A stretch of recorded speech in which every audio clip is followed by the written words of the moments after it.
क्या आपका client regular income चाह रहा है या फिर क्या आपका क्लाइंट एक एडिशनल या फिर साइड इनकम पाना चाह रहा है? तो आज की इस वीडियो में मैं आपको म्यूचुअल फंड इन्वेस्टमेंट्स में कुछ ऐसे ही रेगुलर इनकम के सॉल्यूशंस बताने वाला हूं। रेगुलर या एडिशनल इनकम की रिक्वायरमेंट किसी को भी हो सकती है, फिर चाहे वो रिटायर्ड इंडिविजुअल हो जो कि अपनी रिटायरमेंट के बाद अपने डेली एक्सपेंसेस को मीट करने के लिए रेगुलर इनकम देख रहा हो, या फिर वो एक बिजनेसमैन हो जो कि मार्केट के उतार चढ़ाव से बचना चाह रहा हो, या फिर कोई सैलरीड इंडिविजुअल भी हो जो कि अपनी सैलरी के साथ साथ एक एडिशनल इनकम पाना चाह रहा हो अपनी इन्वेस्टमेंट्स करके। साइड इनकम के थ्रू मे भी वो चाह रहे हो कि वो अपने किसी रैकरिंग एक्सपेंस या फिर ईएमआईज वगैरह को फंड कर लें। सो क्लाइंट की रेगुलर इनकम रिक्वायरमेंट के पीछे कोई भी रीजन हो सकता है, पर अब बात ये आती है कि रेगुलर इनकम पाने के लिए इन्वेस्टर्स के लिए क्या बेस्ट सोल्यूशन हो सकता है। तो मैं आपको बताना चाहूंगा कि म्यूचुअल फंड्स इस रेगुलर इनकम की नीड के लिए बेस्ट इन्वेस्टमेंट सोल्यूशन ऑफर करते हैं। रिटर्न पोटेंशियल के साथ साथ अच्छी टैक्स एफिशिएंसी एक्सपेक्ट की जा सकती है अगर म्यूचुअल फंड्स में बहुत ध्यान से अपनी इन्वेस्टमेंट को प्लान किया जाए तो। मूविंग ऑन, हमारी जेड फंड शाला की वीडियोस पर आए शानदार रिस्पांस को देखते हुए हमने एक कॉन्टेस्ट भी लॉन्च किया है जिसमें आप में से 3 लकी विनर्स हर हफ्ते 300 रुपए तक के अमेजन वाउचर्स जीत सकते हैं हमारी वीडियोस को अपने फेसबुक अकाउंट पर शेयर करके। कॉन्टेस्ट की डिटेल्स हमने नीचे कमेंट बॉक्स में दी है। आगे बढ़ने से पहले मैं आदित्य बिरला सन लाइफ एएमसी को भी थैंक यू बोलना चाहूंगा। आदित्य बिरला सन लाइफ म्यूचुअल फंड हमें इस चैनल जेड फंड शाला के लिए नॉलेज और रिसोर्सेज का सपोर्ट दे रहे हैं। जेड फंड्स के बारे में बात करें तो जैसा कि आप में से बहुत से व्यूअर्स ऑलरेडी जानते होंगे, जेड फंड्स एक म्यूचुअल फंड डिस्ट्रीब्यूशन प्लेटफॉर्म है जहां पर आप हमारे साथ जुड़ के अपने क्लाइंट्स को म्यूचुअल फंड ऑफर कर सकते हैं सभी म्यूचुअल फंड कंपनीज के, और साथ ही साथ अपने लिए प्लैटिनम कमीशन रेट्स भी अर्न कर सकते हैं। सो अगर आप भी हमारे साथ जुड़ना चाहते हैं तो अभी हमें व्हाट्सएप करें 7217746224 पर, या फिर आप हमारी जेड फंड्स की एडवाइजर ऐप प्ले स्टोर से भी डाउनलोड कर सकते हैं। ऐप का लिंक हमने नीचे डिस्क्रिप्शन बॉक्स में दिया है। मैं हूं अक्षित गिरोत्रा और आप देख रहे हैं जेड फंड शाला। तो आइए, जैसा कि मैंने आपको पहले ही बताया, आज की इस वीडियो में मैं एक बहुत ही पॉपुलर फाइनेंशियल नीड को कवर करने वाला हूं विच इज रेगुलर इनकम। मैं आपको ये बताने वाला हूं कि इन्वेस्टर्स कैसे म्यूचुअल फंड्स के थ्रू अपनी रेगुलर इनकम की रिक्वायरमेंट को मीट कर सकते हैं। तो सबसे पहले तो मैं आपको म्यूचुअल फंड्स के बारे में कुछ बताना चाहूंगा। तो म्यूचुअल फंड स्कीम में ब्रॉडली 2 तरह के प्लान ऑफर किए जाते हैं which is growth and IDCW. Growth plans वो होते हैं जो इन्वेस्टर्स को कैपिटल एप्रिसिएशन ऑफर करते हैं, तो उनके अंदर वो जो भी रिटर्न्स बनाते हैं उन्हें कैपिटल में ही रीइन्वेस्ट कर दिया जाता है और रिटर्न्स बनाने के लिए।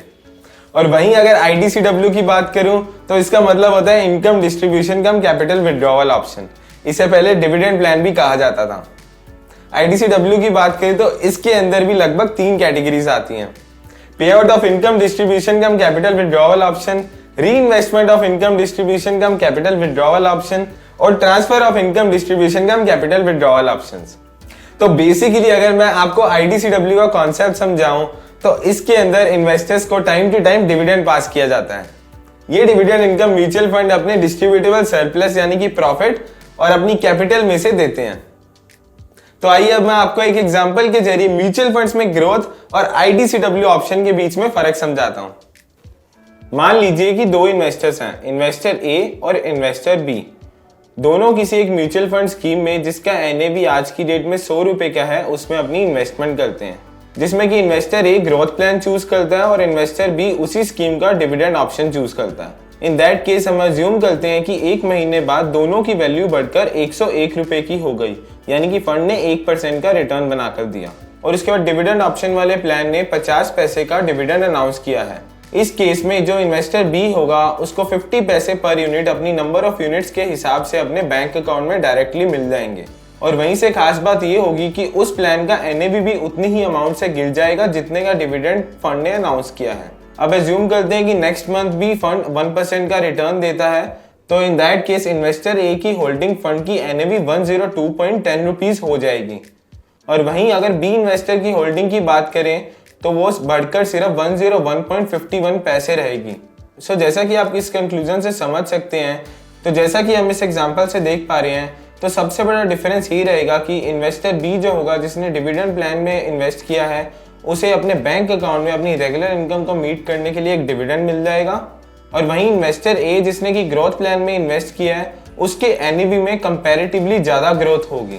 बिकॉज इसमें फंड डिविडेंड या फिर प्रॉफिट को डिस्ट्रीब्यूट करने की बजाय फंड में ही रीइन्वेस्ट कर देगा और फंड उसी के ऊपर रिटर्न बनाएगा। तो ब्रॉडली ये तो था म्यूचुअल फंड्स में ग्रोथ और income distribution cum capital withdrawal option का difference. Income distribution cum capital withdrawal option के फीचर्स को हम और डिटेल में देखेंगे। उससे पहले हम ये देखते हैं कि म्यूचुअल फंड्स के थ्रू रेगुलर इनकम पाने के क्या क्या ऑप्शन रह सकते हैं। तो जैसा कि आप हमारी एग्जिस्टिंग कॉन्वर्सेशन से ऑलरेडी समझ गए होंगे कि म्यूचुअल फंड्स में IDCW plan regular income offer कर सकते हैं, पर इसके साथ साथ एक और बहुत ही अच्छा ऑप्शन है म्यूचुअल फंड्स में रेगुलर इनकम पाने का, जो कि है SWP का, यानी कि सिस्टमैटिक विड्रॉवल प्लान। तो इसका ये मतलब है कि इन्वेस्टर अपनी म्यूचुअल फंड स्कीम से एक सिस्टमैटिक वे में विड्रॉवल प्लान कर सकता है over the pre defined periodic intervals. तो अगर इसे सिंपल लैंग्वेज में बोलूं तो इन्वेस्टर एक फिक्स्ड अमाउंट का विड्रॉवल प्लान कर सकता है हर मंथ अपनी रिक्वायरमेंट को मीट करने के लिए। तो इन दैट केस जो भी वो एक फिक्स्ड अमाउंट अपने SWP विड्रॉवल के लिए डिसाइड करेंगे वो SWP डेट पर उनके बैंक अकाउंट में ट्रांसफर कर दी जाएगी और वहीं उनकी एग्जिस्टिंग म्यूचुअल फंड स्कीम से रिडम्पशन कर दिया जाएगा। SWP की फैसिलिटी को इन्वेस्टर किसी भी म्यूचुअल फंड स्कीम से ऑप्ट कर सकता है, यानी कि कोई भी कैटेगरी हो, चाहे इक्विटी हो या डेट हो या हाइब्रिड हो। बट जब जहां रेगुलर इनकम लेने की बात आती है तो हमारा सजेशन यही रहता है कि इसमें स्टेबल कैटेगरीज को प्रेफर करना चाहिए, यानी कि इन्वेस्टर बैलेंस्ड एडवांटेज फंड्स या फिर किसी और अच्छे हाइब्रिड फंड्स में अपनी इन्वेस्टमेंट कंसीडर कर सकते हैं। साथ ही में डेट फंड्स को भी कंसीडर किया जा सकता है रेगुलर इनकम पाने के लिए। इन दैट केस इन्वेस्टर एक लमसम इन्वेस्टमेंट प्लान कर सकते हैं किसी म्यूचुअल फंड स्कीम में और उसके बाद उसमें SWP फैसिलिटी के लिए ऑप्ट कर सकते हैं। और वहीं इसके साथ साथ इन्वेस्टर्स एक SIP मोड में अपनी इन्वेस्टमेंट्स करके ओवर द लॉन्ग टर्म एक अच्छा कॉर्पस बना सकते हैं और कॉर्पस बन जाने पर जब उन्हें रेगुलर इनकम की रिक्वायरमेंट होगी तब वहां से वो अपने SWP विड्रॉवल्स को प्लान कर सकते हैं। आइए अब ये समझते हैं कि SWP को कैसे प्लान किया जा सकता है। SWP प्लान करने के लिए जब भी इन्वेस्टर अपनी म्यूचुअल फंड इन्वेस्टमेंट करेगा तो उस टाइम पर इन्वेस्टर एक फिक्स्ड अमाउंट का विड्रॉवल स्पेसिफाई करेगा जो कि उन्हें हर पीरियोडिक इंटरवल लेट्स से मंथली बेसिस पर उनके बैंक अकाउंट में मिल जाएगा। इस केस में ये सजेस्ट किया जाता है कि जो भी अंडरलाइंग स्कीम में इन्वेस्टर ने अपनी म्यूचुअल फंड इन्वेस्टमेंट कर रखी है और जहां से वो SWP प्लान ऑन कर रहे हैं, उस केस में वो अपना एनुअल विड्रॉवल फंड के रिटर्न पोटेंशियल से कम परसेंटेज पर कर सकते हैं। मान लीजिए कि बैलेंस्ड एडवांटेज फंड्स में 9 से 10% का रिटर्न पोटेंशियल ले रहा है on an average over the long term. So उसमें इन्वेस्टर 7% के अराउंड का अपना एनुअल विड्रॉवल प्लान कर सकता है और उसी अकॉर्डिंगली मंथली बेसिस पर जो भी एनुअल विड्रॉवल के हिसाब से सम निकल कर आता है उसे इन विड्रॉवल के लिए स्पेसिफाई किया जा सकता है। इससे दो फायदे होंगे, एक तो इन्वेस्टर एक fixed amount as a regular income पा पाएगा और साथ ही साथ उनकी इन्वेस्टमेंट भी ग्रो करती जाएगी ओवर द लॉन्ग टर्म और इसके साथ साथ ओवर द लॉन्ग टर्म वो अपनी कैपिटल में भी अच्छी ग्रोथ एक्सपीरियंस कर पाएंगे, क्योंकि इवेंचुअली इन्वेस्टर सारा रिटर्न नहीं विड्रॉ कर रहा है, रिटर्न का भी कुछ हिस्सा ही विड्रॉ करेगा। आइए अब इसे एक एग्जांपल से समझते हैं। तो आइए कुछ असम्पशंस लेते हैं। मान लेते हैं कि किसी इन्वेस्टर ने आदित्य बिरला सन लाइफ बैलेंस्ड एडवांटेज फंड में आज से 11 साल पहले यानी कि 2011 में अपनी 10 लाख की इन्वेस्टमेंट की होती। इसके बाद नेक्स्ट ईयर से यानी कि ठीक 1 साल बाद से वो अपनी SWP विड्रॉवल्स को प्लान कर रहे हैं। तो इन दैट केस जैसा कि मैंने आपको पहले भी बताया कि एक परपीचुअल या फिर लाइफ लॉन्ग इनकम पाने के लिए जो आपका एनुअल विड्रॉवल होगा उसे फंड के रिटर्न पोटेंशियल से थोड़ा कम रखना चाहिए ताकि आप लाइफ लॉन्ग विड्रॉवल्स भी पा पाएं, साथ ही साथ आपको कैपिटल एप्रिसिएशन भी मिलती रहे। तो इसलिए हम ये एज्यूम करेंगे कि ये category over the long term 9 से 10% का रिटर्न ऑफर करती है। सो यहाँ पर हम अपने विड्रॉवल्स को 7% के अराउंड पे प्लान करेंगे। सो मैथमेटिकली थोड़ा इजी करने के लिए हम ये एज्यूम करते हैं कि 6000 का मंथली विड्रॉवल पाएगा इन्वेस्टर, यानी कि टोटल एनुअल विड्रॉवल रहेगा 72,000 का। इन दैट केस हमारे विड्रॉवल 7.2% पर प्लान किए जा रहे हैं। जैसा कि मैंने आपको पहले बताया, इन्वेस्टर 1 साल बाद अपने विड्रॉवल को प्लान कर रहा है। सो उसमें 2012 में उनके SWP विड्रॉवल स्टार्ट होंगे और एंड डेट रहेगी 2022 फरवरी की। सो इस केस में जब हम इन्वेस्टर के लिए उसकी रिटर्न कैलकुलेशन करते हैं तो उसमें लगभग नंबर ऑफ मंथली विड्रॉवल्स रह रहे हैं 120, यानी कि 120 मंथ के लिए उन्होंने 6000 का विड्रॉवल किया है और टोटल विड्रॉवल अमाउंट निकल कर आती है 7,20,000 की। और इन्वेस्टमेंट की current value as on date 10 फरवरी 2022 लगभग 16,82,516 की हो गई है। तो एक तरीके से देखें तो हम 16,82,516 में ऐड करेंगे टोटल विड्रॉवल अमाउंट और ये निकल कर आएगा इन्वेस्टर का अब तक का टोटल गेन। यानी कि आप देख सकते हैं कि इन्वेस्टर ने एक तो विड्रॉवल भी बनाए और साथ ही साथ उन्होंने जो 10 लाख इन्वेस्ट किए थे वो भी ग्रो होकर 16,82,516 के हो गए। तो यहाँ पर इन्वेस्टर के दो ऑब्जेक्टिव पूरे हुए, एक रेगुलर इनकम का और दूसरा कैपिटल एप्रिसिएशन का भी। एवरेज एनुअलाइज रिटर्न की कैलकुलेशन करें तो लगभग 10.16% का निकल कर आ रहा है। तो ये तो था SWP का एक एग्जाम्पल। तो आइए मैं आपको ये बताता हूँ कि SWP और IDCW प्लान के बीच में कौन सा सबसे बेटर है रेगुलर इनकम के लिए। साथ ही साथ मैं आपको इनके फीचर्स में डिफरेंसेस भी बताता हूँ। SWP के केस में इन्वेस्टर एक फिक्स्ड अमाउंट अपनी रिक्वायरमेंट के हिसाब से स्पेसिफाई कर पाएगा जो कि वो अपने बैंक अकाउंट में हर महीने चाहते हैं। IDCW की बात करें तो इसमें विड्रॉवल की फिक्स्ड अमाउंट की श्योरिटी नहीं रहेगी। Mutual fund scheme market condition के हिसाब से डिविडेंड ऑफर करती है। बहुत कम ही फंड्स हैं जो कंसिस्टेंटली सेम रेट पर डिविडेंड ऑफर कर पाते हैं।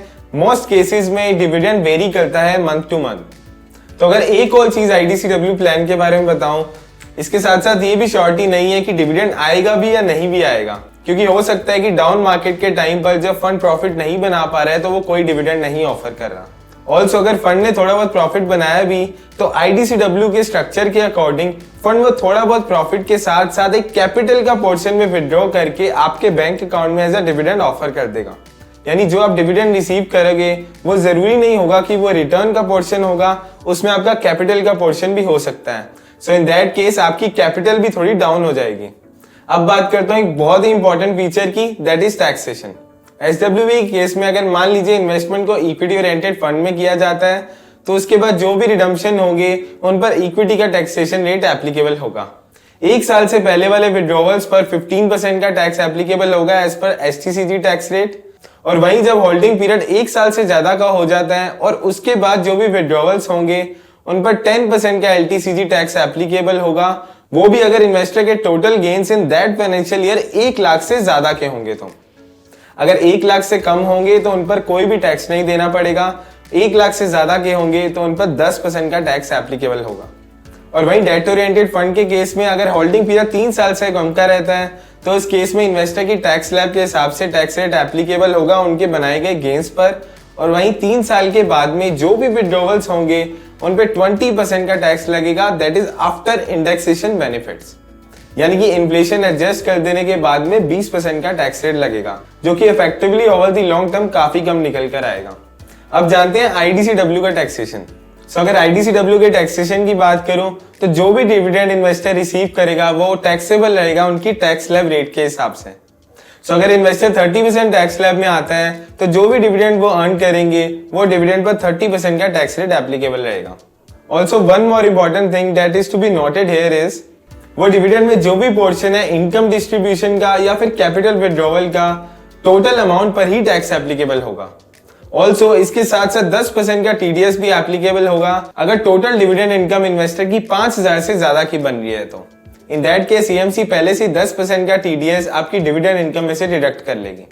सो मान लीजिए कि अगर आपका पूरे साल का डिविडेंड 8,000 के आसपास का बन रहा है तो उसमें 10% का TDS कट करके 7,200 की इनकम आपको पास की जाएगी।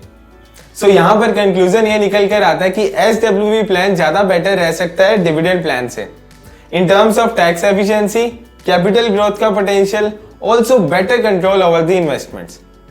SWP के केस में आप एक फिक्स्ड अमाउंट डिसाइड कर सकते हैं कि आपको कितने का विड्रॉवल चाहिए अपनी रिक्वायरमेंट के हिसाब से, और वहीं IDCW के केस में फंड डिसाइड करेगा कि उन्हें कितना डिविडेंड आपको पास ऑन करना है। सो आपकी regular income over the months vary कर सकती है। सो ये तो थे major differences between SWP and IDCW plan. So investor जो रेगुलर इनकम के लिए देख रहे हैं उनके लिए बहुत अच्छा ऑप्शन रह सकता है SWP प्लान के साथ जाना। अगर आपके इन डिफरेंसेस को लेकर कोई भी क्वेश्चंस हो तो we would be happy to help you out. आप नीचे दिए गए कमेंट बॉक्स में डाल सकते हैं। अगर आपको ये वीडियो अच्छी लगी हो तो प्लीज लाइक करें और हमारे चैनल को जरूर सब्सक्राइब करें ऐसी और भी इंटरेस्टिंग वीडियोस देखने के लिए। हमारी और वीडियोस चेकआउट करने के लिए आप ऊपर आई आइकन पर क्लिक कर सकते हैं। जेड फंड्स के साथ जुड़कर म्यूचुअल फंड एडवाइजर बनने के लिए आप हमारी जेड फंड्स की एडवाइजर ऐप प्ले स्टोर से डाउनलोड कर सकते हैं। ऐप का लिंक हमने नीचे डिस्क्रिप्शन बॉक्स में दिया। Thank you for watching Z fund शाला।